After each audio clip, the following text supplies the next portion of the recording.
knew I could achieve this story. Now what you're gonna see real quick is kind of this hype arc of Lance Collins.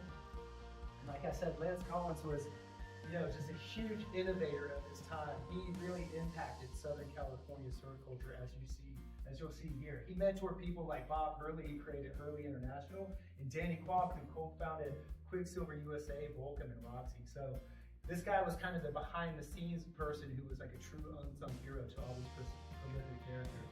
When I first met Lance, I was actually shooting a different project. And Lance, like you would just ask someone, like, give me a little bit about your background was super colorful. In the interview, we thought, oh my God, this guy has such a really colorful history. Why would we, want to be, why are we doing this other thing? Doing this? So we fact checked him. We went down to make sure all his stuff he was saying was legit. And then we were like, wow, then we could craft the story. And then from there, we did. We had about 6 or 7 different acts or chapters that we cut. And just from a writing standpoint, his background, let's talk about, his finding his faith is a part, his son is a big part of the story. So we started itemizing all these lines. That first 6 minutes was cut at 30 minutes.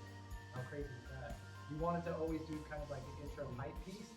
The bit about, Newport and how it was founded was always a background, part of the background story for him. So that was always in there. That was one of the first things we would do. Like, what, your granddad founded this area? That's not real, but it was real. And so we looked it all up, and we actually worked with the County Archive Society, and we're able to pull a lot of that archive footage from them and give it to us. Time is really the biggest issue. I mean, like, I was working a full-time job. I have a family. I have, a career going. I have a life, and no one, as an independent filmmaker, no studio was paying me to do this. I was doing this on my time, my dime. So I really made the time work. It took me almost 5 years to do it, and it's because I go to work every day, and after work, I do a little writing, think about what I want to shoot for this project, go maybe shoot it. Maybe I get all of it, or maybe I get some of it, and then I come back, and then I'd start the week all over again. I'd be going downstairs in my office and doing some work on the computer, and I make sure I did like at least 15 minutes a night. And I did that every night for over a year.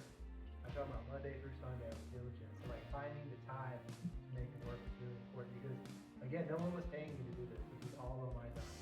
This isn't a story. Okay? I'll be very clear. This story in general is about the spirit of Lance's innovation, his power of his craftsmanship, and how the cultural impact one person can have on an entire community. This is what the story is about.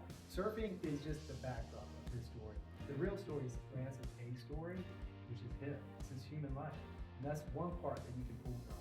Another part is the surf culture. It's wrapped in this cool color, from the 80s where it's all this day glow, bright colors. Lance's story is just wrapped in it, but I can use that as my palette, okay? I can use that as my backdrop, graphics that I'm using, whatever. I can play this. And then also the music. The music was super big in it. It had its own vibe, right? So we can really pull that part of it.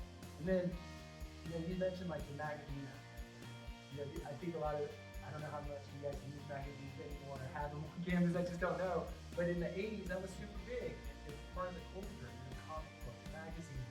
People were thumbing through things. And, I was shooting those shots just like that was one of the last productions we did. I thought, oh, this would be really cool if I could thumb through the magazine, get tight shots of it, open them up, show the picture, cut to the picture, bring you right back to that era. And I thought that'd be really cool. Let me set it up in some cool way to do it. And throughout the film, you'll see us doing it. We'll have different setups with those magazines. So there's lots of different story layers there.